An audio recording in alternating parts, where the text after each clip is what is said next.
आणि जी महत्त्वाची मागणी तुमची कर्जमाफी आणि दिव्यांगांना 6,000 रुपये मानधन त्यावर त्यासाठी उद्या पालकमंत्री येणार आहे 5 वाजता आणि ते मुख्यमंत्र्यांना 2 उपमुख्यमंत्र्यांना विचारून राहिलेल्या मुद्द्यावर चर्चा करून उद्या ते 5 वाजता येणार आहे. उद्या 5 वाजता आल्यावर माहीत पडेल. जवळपास 17 मधून किती मागण्यांवर आज चांगला प्रतिसाद मिळाला? म्हणजे 17 मागण्यावरून कारण मागच्या वर्षी याच्याल्या किमान त्यातल्या 7 मागण्यावर तर झाल्या चर्चा. अजून 10 मागण्या राहिल्या. हां भाऊ, तुम्हाला जी आहे ती आज कार्यकर्त्यांनी प्रकृती खालावत चालल्यामुळं सलाईन घेण्याची विनंती तुम्हाला केलेली आहे. कार्यकर्ते सलाईन घेण्यासाठी आग्रही आहे. तुमची काय भूमिका असणार आहे, कारण तुमची प्रकृती सध्या खालावत चालली आहे?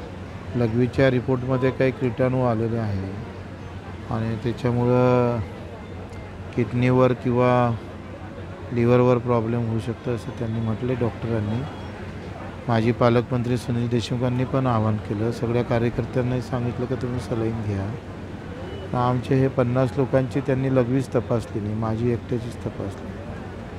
तर ह्या बसणाऱ्या 50 लोकांची लघवी तपासून मग मी निर्णय घेईन सलाईन घ्यायचं का नाही घ्यायचं. सध्या नाही. मास्तरांनी तुमची सुप्रियाताई सुळेंशी बोलणं करून दिलेलं आहे. सुप्रियाताईंनी काय तुमच्याशी बोलणं झालं? सुप्रियाताई म्हणत होते काळजी घ्या, विनाकारण जीवाला धोक्यात टाकू नका, आम्ही सोबत आहोत.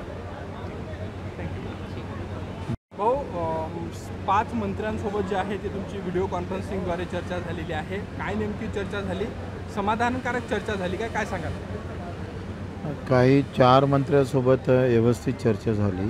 ते उद्या 2 दिवसात परिपत्रक काढतो म्हणून त्यांनी सांगितलं.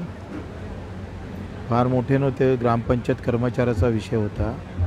ते वसुलीची अट लावली होती कर्मचाऱ्यांसाठी, ती रद्द करणार म्हणून सांगितलं आणि आकृती बंदासाठी सुधारण्यासाठी त्यांनी 15 दिवसात बैठक घेऊन तो निर्णय घेतला. दुसरं मेंढपाळांचं पंकजाताईसोबत बैठक झाली. मेंढपाळ जे प्रत्येक शेतात असतं त्यांची गणना होत नाही, त्यांची गणना व्हावी ते त्यांनी कबूल केलं. त्याचंही पत्रक काढतो म्हणत होते आणि एकतर त्यांचा इन्शुरन्स काढावा शेळी मेंढ्याचा आणि नाहीतर नुकसान भरपाई द्यावी. तर त्या बाबतीत ते निर्णय घेऊन सगळी माहिती घेऊन सांगतो म्हणजे कसा पहिल्यांदा तो इन्शुरन्स निघत आहे आणि तो कसा काढला जाईल, कुठल्या कंपनीत, ते काही 2 दिवसात होणारं नाही. पण त्या बाबतीत त्यांनी होकार दिला की आम्ही इन्शुरन्स काढून येते नुकसान भरपाई देऊ.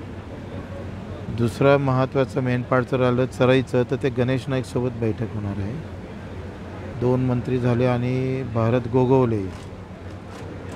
गोगवलेंची बैठक झाली. ते पेरणी ते कापणीपर्यंत आणि संत्रा, मोसंबी, द्राक्ष आणि आंबा, चिक्कू आणि केळी यासाठी 3/5 MRGSमधून कव्हर करावं, याचा कॅबिनेटसमोर ते प्रस्ताव 15 दिवसात ठेवणार आहे असं सांगितलं आहे. मजुराची मजुरी वाढवण्याबाबत.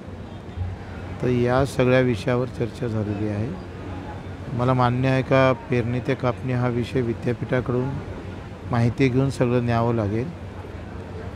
15 दिवस त्यांना आपण दिलेले आहे, त्यांनी तसं उद्या प्रोसिडिंग पण देऊ. 15 दिवसात ते प्रस्ताव कॅबिनेटसमोर ठेवू. 17 मागण्यांमध्ये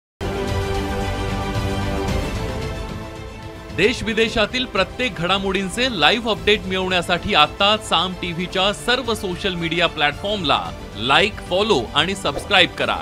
तसंच सर्व नोटिफिकेशनसाठी बेल आयकॉन प्रेस करायला विसरू नका.